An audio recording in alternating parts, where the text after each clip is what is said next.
अखंडमंडलाकारं व्याप्तं येन चराचरं तत्पदं दर्शितं येन तस्मै श्री गुरुवे नमः। अज्ञानान्धस्य लोकस्य ज्ञानाञ्जनशलाकया चक्षुरुन्मीलितं येन तस्मै श्री गुरुवे नमः। श्री सद्गुरु की कृपा छाया और आप सभी के आशीर्वाद, प्रेम, सहयोग से अध्यात्म विश्व विज्ञान यूट्यूब चैनल आपकी सेवा में यथामति कार्य कर रहा है। और आप सभी हमारे प्रिय व्यूवर्स, शेयरकर्ता, सब्सक्राइबर्स, हमारे आचार्य, गुरुजन और ज्येष्ठ विज्ञानी, चिंतक और कीर्तनकार, प्रवचनकार आदि सभी भाई बहनों को इस YouTube चैनल पर हम सादर आमंत्रित करते हैं। आशा है कि वे इस विश्वरूप परमात्मा को जानकर अपने कार्यक्रमों में कीर्तन, प्रवचन और उपदेश के जो विभिन्न कार्यक्रम होते हैं, व्याख्यान होते हैं, वक्तृत्व स्पर्धाएं होती है, अनेक मार्ग है इसके। और इस मार्ग में यदि लोक संग्रह करने वाले हमारे प्रिय मित्र शामिल होते हैं तो ये अत्यंत लाभकारी और जिसे कहते हैं ईश्वरी कार्य हो सकता है। आज हम अपने कीर्तनों, प्रवचनों, वक्तव्यों से एक तो भौतिकता की ओर आकर्षित करने वाले रोचक भयानक बातें करते हैं, या हम ऐसी बातें करते हैं कि इस ग्रंथ में वो लिखा है, उस ग्रंथ में ऐसा कहा है, ये ऐसी भाषा में है, और फिर भाषा अनुवाद और संगीत और गायन अनेक विभिन्न रागों में। इन्हें कहने का आशय यह है कि सत्य तो थोड़ा सा ही है लेकिन आवरण बहुत हो गया है। उस आवरण को हटा के निखड़, शुद्ध और जिसे कहते हैं प्योर अध्यात्म देने का ये प्रयास आप सबके सहयोग से अधिक सफल होगा, इसमें कोई भी शंका या संदेह नहीं है। आइए मित्रों, शंका समाधान के एक सत्र में एक शंका आई है और शंका पूछने वाले इतने निर्दोष और जिसे कहते हैं कि एक प्रकार के पश्चाताप बुद्धि से वे प्रश्न करते हैं। कहते हैं कि गुरुजी, मैं पापी हूँ, मैं व्यसनाधीन हूँ, मैं जिसे कहते हैं कि लोकोपयोग, समाजोपयोगी काम में कोई मेरा हाथ नहीं है, मैं अत्यंत स्वार्थी हूँ, मैं अत्यंत नीच हूँ, गिरा हुआ हूँ, ये उनका कहना है। और कहते हैं कि मेरा कुछ नहीं हो सकता, मैं तो जिसे कहते हैं कि अपनी ही दृष्टि में गिर चुका हूँ, मैं क्या अध्यात्म को पा सकता हूँ, नहीं पा सकता। ऐसा ही निराशाजनक स्वर आया है। तो आइए समाधान के लिए हम भगवान जगत गुरु और जिन्हें अवतार कहते हैं, ऐसे महानतम जगत गुरु जिन्हें कहा जाएगा, जिन्होंने विश्व के लिए मानव को संविधान दिया, ऐसे महान योगेश्वर भगवान श्री कृष्ण के शरण में चले और अपनी शंका को उन्हीं को बताएं और पूछें कि वे क्या कहते हैं, और उन्हीं के इन्हें मार्गदर्शन में हम इस प्रश्न को समझेंगे। हम इसके लिए श्रीमद् भगवद गीतोपनिषद के 9वें अध्याय के श्लोक लेंगे, जिस अध्याय का नाम राज विद्या राजगुह्य योग है। उसके 29 से 34 तक श्लोक हम इस अंक में निरूपण करने का प्रयास करेंगे और बोध प्राप्त करेंगे कि ऐसी जो मानसिकता है उसके लिए भगवान श्री कृष्ण जी क्या मार्ग सुझाते हैं। कहते हैं, समोहम सर्वभूतेषु न मे द्वेषोऽस्ति न प्रियः ये भजन्ति तु मां भक्त्या मयि तेषु चाप्यहम् अपि चेत्सु दुराचारो भजते मामन्यभाक् साधुरेव समन्तव्यः सम्यग् व्यवस्थितो हि सः क्षिप्रं भवति धर्मात्मा श्वश्वन् क्षान्ति निगच्छति। कौन्तेय प्रतिजानीहि न मे भक्तः प्रणश्यति। माहि पार्थ व्यपाश्रित्य एपि स्युः पापयोनयः। स्त्रियो वैश्यास्तथा शूद्रास्तेऽपि यान्ति परागतिं। किं पुनर्ब्राह्मणाः पुण्या भक्ता राजर्षयस्तथा। अनित्यं सुखं लोकमिमं प्राप्य भजस्व मां। मन्मना भव मद्भक्तो मध्याजी मां नमस्कुरु। मामे वैश्यसि युक्ते त्वेत्त्वमात्मानं मत्परायणः। श्रीमद् भगवद गीता के 9वें अध्याय राज विद्या राजगुह्य योग के ये श्लोक है। इसका अनुवाद देखें कि सममय सब भूतों को शत्रु मित्र मुझे नहीं। प्रेम से जो भजे मुझको उसमें मैं मुझ में वही। यद्यपि है दुराचारी एक दृष्टि भजे मुझे तो उसको साधु ही जानो क्योंकि वो सत पा चुका। होवे त्वरित धर्मात्मा स्थायी शांति मिले उसे। कौन्तेय ध्यान में लेना मेरा भक्त नहीं गिरे। मेरे आश्रय से पार्थ पापी चांडाल आदिये स्त्रिया वैश्य और शूद्र पाते हैं श्रेष्ठ वो गति। फिर क्या बात पुण्यात्मा विप्र क्षत्रिय भक्त की। अनित्य मृत्यु भूमि में आया है भज तू मुझे। मेरा ध्यान भक्ति करना पूजना नमना मुझे।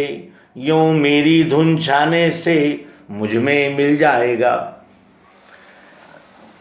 भगवान श्री कृष्ण जी कहते हैं कि मैं सभी भूतों को यानी जीव मात्र को सभी चराचर को सम हूँ, सबके लिए एक जैसा हूँ। एक कुत्ता भी सांस लेता है, वो वायु विश्वरूप परमात्मा का एक अंग है। और एक मनुष्य इतनी दूर दूर की बातें सोचता है, वो भी वायु का ही अंग है। मन इधर मन बन जाता है तो उधर त्वचा बन जाता है, इधर श्वास बन जाता है। एक ही वायु अनेक रूपों में प्रकट होता है। और मैं सम हूँ सब भूतों को, सभी भूत मात्र चराचर भूत मात्र को मैं सम हूँ, समान हूँ। मैं भेदभाव जानता ही नहीं क्योंकि सब मेरे ही तो है। मैं ही तो इन सभी रूपों में व्यक्त हो रहा हूँ अर्जुन। इसलिए मुझे कौन मेरा कौन पराया। सममय सब भूतों को शत्रु मित्र मुझे नहीं। प्रेम से जो भजे मुझको मुझ में मैं उसमें मैं मुझ में वही। मैं सब भूतों को, मैं विश्वरूप परमात्मा सबके लिए समान हूँ। मेरे पास कोई भेदभाव नहीं। सभी के लिए पृथ्वी जल अग्नि वायु आकाश ये मेरे ही अंग है। मैं स्वयं ही अनेक रूपों में खेल कर रहा हूँ, तो फिर मैं कैसा यानी विषम व्यवहार कर सकता हूँ। इसलिए मैं सब भूतों में शत्रु मित्र मुझे नहीं। मेरा कोई शत्रु भी नहीं है, मेरा कोई मित्र भी नहीं है। मैं सबके लिए समान हूँ क्योंकि सब मैं ही तो बना हुआ हूँ। अनेक रूपों में, रंगों में, आकारों में मैं ही तो हूँ। मैं विश्वरूप परमात्मा की भूमिका से वे कह रहे हैं। और प्रेम से जो भजे मुझको उसमें मैं मुझ में वही। प्रेम से जो मुझको भजता है यानी मेरी सेवा करता है अनन्य भाव से, अध्यात्म विज्ञान के योग युक्ति से ये जानकर कि जो पिंड में है वही ब्रह्मांड में है, ऐसा जानकर जो प्रेम से भजता है यानी सेवा करता है मेरी, उसमें मैं मुझ में वही। जो मुझ में है वही उसमें प्रकट होने लगता है। उसमें मैं तो वैसे भी हूँ ही क्योंकि यानी मुझसे यहाँ से यहाँ का तो एक तृण भी अलग नहीं है। उसमें तो मैं हूँ ही। लेकिन ये ज्ञान भी, ये बोध भी उससे हो जाता है कि उसमें मैं और मुझ में वही।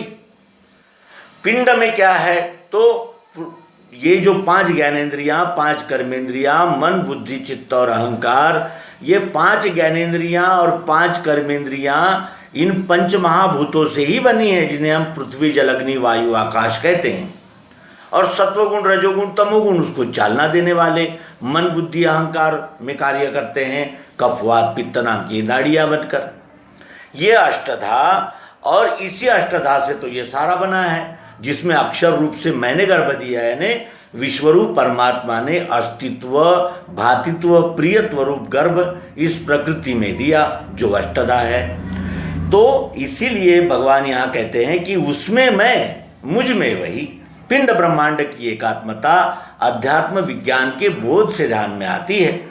तो इसलिए वो कहते हैं, फिर कहते हैं कि यद्यपि है दुराचारी, यद्यपि वो आचार से दूर है, बोध तो उसे हो गया, उसने तो इस बात को जान लिया कि पिंड ब्रह्मांड में कुछ भी विषमता नहीं है, जो पिंड में है वही ब्रह्मांड में है, ब्रह्मांड से ही पिंड का निर्माण होता है, ब्रह्मांड में ही ये पिंड रहता है और अंत में ब्रह्मांड में ही विलीन हो जाता है। जिससे जो चीज़ निकली है वो अंत में उसी में विलीन होती है।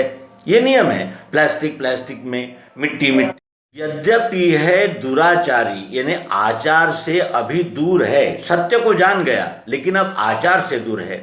आचार से दूर क्यों होता है मनुष्य? क्योंकि संग दोष और अनुवांशिक और उस पर हुए संस्कार, उसका स्तर, उसके बौद्धिक स्तर, उसका मानसिक स्तर, ये सब निश्चित करते हैं आचार को। इसीलिए भगवान श्री कृष्ण जी यहाँ कह रहे हैं कि यद्यपि है दुराचारी, भले ही वो अभी आचार से दूर है, लेकिन एक दृष्टि भजे मुझे, एक दृष्टि से देखता है। वो ये मेरा है, वो तेरा है, ये जात है, ये पात है, वो धर्म है, वो पंथ है, संप्रदाय है, इस प्रकार से नहीं देखता इस विश्व की ओर। वो देखता है एक दृष्टि से, जो यहाँ है वही तो यहाँ है, इससे ही तो ये बना है, और इसमें और उसमें कोई अंतर नहीं है। केवल ये, यानी जिसे कहते हैं सीमित है, व्यष्टि है, छोटा है, कण है, लेकिन वो उसी का तो कण है। ये वो बोध के द्वारा जानता है, इसलिए वो एक दृष्टि से बसता है, एक दृष्टि से ही इस विश्व की ओर देखता है। तो उसको साधु ही जानो। तो जो एक दृष्टि से इस विश्व की ओर देखता है उसे साधु ही जानो, क्योंकि वो सत पा चुका, सत पा गया है वो, इसलिए उसे साधु ही जानना चाहिए, भले ही वो अभी आचार से दूर हो। आचार के स्तर पर आने के लिए बहुत संघर्ष करना पड़ता है। ये हमारा स्वानुभव भी है और आपका भी स्वानुभव हो सकता है। तो उसको साधु ही जानो, क्योंकि वो सत पा चुका। होवे त्वरित धर्मात्मा, वो त्वरित धर्मात्मा हो जाता है। जिसके हृदय में बाण लग जाता है वो तुलसीदास बन जाते हैं रत्नाकर से, और वाल्मीकि बन जाते हैं वालिया से, अंगुलीमाल बन जाते हैं, यानी उनका परिवर्तन हो जाता है। होवे त्वरित धर्मात्मा, स्थायी शांति मिले उसे। जो धर्मात्मा हो गया उसे स्थायी शांति मिलती है। धर्मात्मा का अर्थ क्या है? जो एक दृष्टि से विश्वरूप परमात्मा की सेवा में लग गया, उसे धर्मात्मा कहते हैं। होवे त्वरित धर्मात्मा, स्थायी शांति मिले उसे। कौन्तेय, कौन्तेय ध्यान में लेना, मेरा भक्त नहीं गिरे। ये ध्यान में रखना कि जो मेरा भक्त है वो कभी गिर नहीं सकता, क्योंकि वो एक दृष्टि से विश्वरूप परमात्मा की ओर देखता है। जैसा ये हाथ मेरा अंग है, उसी तरह ये सारे चराचर, चर अचर, सजीव निर्जीव, सारे मेरे ही अंग हैं, क्योंकि सब में पृथ्वी, जल, अग्नि, वायु, आकाश शब्द स्पर्श रूप रसगंध बनकर प्रतीत हो रहे हैं, प्रत्यक्ष अनुभव में आ रहे हैं। सत्वगुण, रजोगुण, तमोगुण, हर वस्तु बनती है, रहती है और मिट जाती है। उत्पत्ति, स्थिति, लय, सब में अस्तित्व है, भातित्व दिख रहा है। और प्रियत्व कैसा? तो प्रिय रूप से। और गुण और रूप, इन दोनों का लय नाम में हो जाता है। ये रहस्य उसके ध्यान में आते ही फिर मेरा भक्त नहीं गिरे। मेरे आश्रय से पार्थ पापी चांडाल आदि, मेरे आश्रय से, मेरे आश्रय से का आशय क्या है? विश्वरूप परमात्मा के आश्रय से हे पार्थ, पापी, चांडाल आदि ये स्त्रियां, वैश्य और शूद्र पाते हैं श्रेष्ठ वो गति। स्त्रियां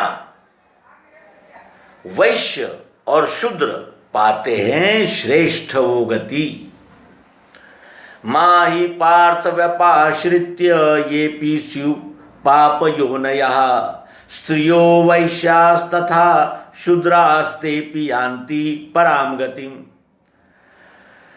मेरे आश्रय से पार्थ पापी चांडाल आदि स्त्रियां वैश्य और शूद्र पाते हैं श्रेष्ठ वो गति। मेरे आश्रय से, इस विश्वरूप परमात्मा के आश्रय से, इस विश्वरूप परमात्मा को ही मैंने आराध्य मानकर जो सेवा में लग जाते हैं उनको श्रेष्ठ गति प्राप्त होती है। भले ही वो पापी हो, चांडाल हो, स्त्रियां हो, वैश्य हो, शूद्र हो, श्रेष्ठ गति प्राप्त करते हैं।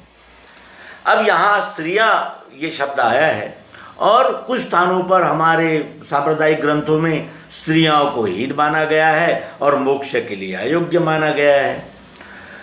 वैश्य जो होता है वो रजोगुणी होता है, उससे वो कामना प्रधान होता है, लाभ पर ज़्यादा ध्यान होता है उसका, लाभ का बड़ा लोभी होता है वो, क्योंकि रजोगुण से उसका स्वभाव बना हुआ है।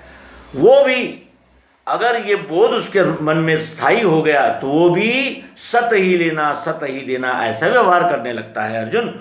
और शूद्र जो केवल सेवा करना जानता है वो भी मैं इस विश्वरूप परमात्मा की सेवा कर रहा हूँ, इस भूमिका से निर्मल भाव से यथा उचित सेवा करने लगता है। और ऐसा जो करने अपने वर्ण कर्म में जो स्थिर हो गया, स्थायी हो गया, आचरण करने लगा, उसे श्रेष्ठ गति प्राप्त होती है, पाते हैं श्रेष्ठ वो गति।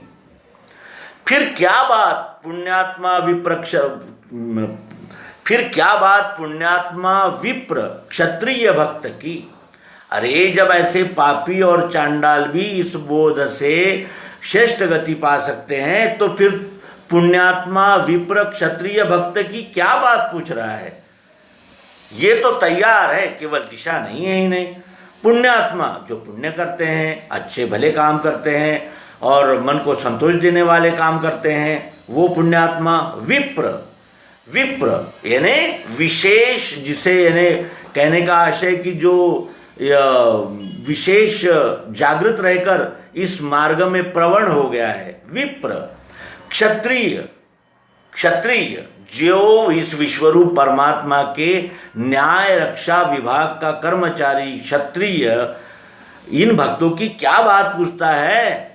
अनन्य मृत्यु भूमि में आया है भज तू मुझे। अरे ये अनित्य है ये मृत्यु भूमि, यहाँ शरीर धारण किया है तो शरीर को छोड़ देना होता है अर्जुन। ये अनित्य मृत्यु भूमि में आया है, भज तू मुझे, मैं विश्वरूप परमात्मा मेरी सेवा कर। अब अर्जुन पुण्यात्मा था क्या, ये देखें तो अर्जुन ने जो गीता की शुरुआत है उसमें ही बताया है कि मैं ये नरसंहार करके राज्य सुख भोग नहीं प्राप्त करना चाहता, और अपने राज्य सुख भोग के लिए मैं इतना रक्तपात और इतनी हिंसा और इतना यानी जिसे कहते हैं अमानुष अत्याचार नहीं कर सकता। यानी कहीं ना कहीं उसके मन में सौहार्द, सौजन्य, प्रेम और मनुष्यता थी, पुण्यात्मा। और विप्र श्री कृष्ण जी के साथ रहकर भी जब वो यानी दिग्भ्रमित हो गया, कर्तव्य विमुख हो गया, तब भी वो कहता है, और ये कहने की उसमें हिम्मत है, क्या कहता है कि अज्ञान के दोष ये समाये, भूला हूँ धर्म सो पूछता हूँ। आढ़्यता नहीं है, अहंकार नहीं है, जो आसुरी शक्ति का यानी परिचायक होता है, अहंकार वो उसमें नहीं है। और फिर भक्त दुर्योधन ने सेना मांगी और भक्त ने भगवान को मांगा। अर्जुन ने कहा मुझे सेना से क्या लेना देना, मैं तो आपको मांगने के लिए आया हूँ, आप मेरा सहयोग करे, मेरे साथ रहे, मेरा मार्गदर्शन करे। कितना बड़ा भक्त था। इसीलिए भगवान श्री कृष्ण जी कहते हैं कि फिर क्या बात पुण्यात्मा विप्र क्षत्रिय भक्त की, अनित्य मृत्यु भूमि में आया है, भज तू मुझे भज, इस विश्वरूप परमात्मा विराट को भज, जिसका बोध मैं तुम्हें 11वें अध्याय में कराने वाला हूँ। अब मेरा ध्यान भक्ति करना, मेरी ओर ध्यान रखना, यानी विश्वरूप परमात्मा की ओर ध्यान रखना, भक्ति करना। भक्ति का अर्थ केवल पूजा करना, मंत्र पढ़ना और जल चढ़ाना और कावड़ निकालना और ये नहीं है। भक्त का अर्थ भक्ति ये शब्द भज धातु से बनी है। भक्ति का अर्थ होता है सेवा करना, मेरा ध्यान भक्ति करना, पूजना नमना मुझे, मेरी पूजा करो। मेरी पूजा करो का क्या आशय है? क्या कृष्ण कहते हैं कि ये वेष्टि रूप जो 2 हाथ वाला कृष्ण खड़ा है उसकी पूजा करो? पूजना, इस विश्वरूप परमात्मा को पूरा जान लेना चाहिए, पूजना चाहिए और नमना, नम्र होना चाहिए। इस विश्व के साथ अराजकता, कट्टरता, धार्मिकता और क्या क्या विशेषण लगाएं, रक्तपात और कितना खूनी संघर्ष इस विश्व में ईश्वर धर्म संप्रदाय के नाम पर हो रहा है। और इसीलिए भगवान श्री कृष्ण जी कहते हैं कि मेरा ध्यान भक्ति करना, पूजना नमना मुझे। अरे ये विश्वरूप ही परमात्मा है, इसीलिए इसकी पूजा करो और इसको नमो यानी नमन करो, यानी नम्रतापूर्वक इस विश्व के साथ व्यवहार करो। योम मेरी धुन छाने से मुझ में मिल जाएगा, और इस प्रकार मेरी धुन अगर तुझ पर छा गई तो फिर मुझ में ही तू मिल जाएगा। यानी विश्वरूप से जो अलग व्यष्टि भाव से जो मान रहा है ना, ये मुझ में ही तो विलीन हो जाएगा, यानी विश्वरूप को जानकर विश्वरूप ही हो जाएगा। मन मना भव मद भक्तो मद्याजी माँ नमस्कुरु मामे वैश्यसि युक्तैत्वमात्मानं मत्परायणः। मेरी ध्यान भक्ति करना, पूजना नमना मुझे, यो मेरी धुन छाने से मुझ में मिल जाएगा। अब यहाँ अपने मित्र से सम्मुख हो जाएं कि भाई आप तो अध्यात्म विज्ञान को जान चुके हो, इस YouTube चैनल को सब्सक्राइब करो और सब्सक्राइब कीजिए, और आप सर्वांग योग दिव्य दृष्टि एपिसोड्स सुनिए, देखिए, जानिए, समझिए, प्रश्न कीजिए कमेंट बॉक्स में, हम अवश्य आपका समाधान करेंगे। और यद्यपि है दुराचारी एक दृष्टि भजे मुझे, उसे साधु ही जानो क्योंकि वो सत पा चुका। ये श्री कृष्ण वाणी को कहते हुए इस अंक को विराम देंगे। नर्मदे हर सद्गुरु भगवान की जय, विश्वरूप परमात्मा की जय। ओम शांति शांति।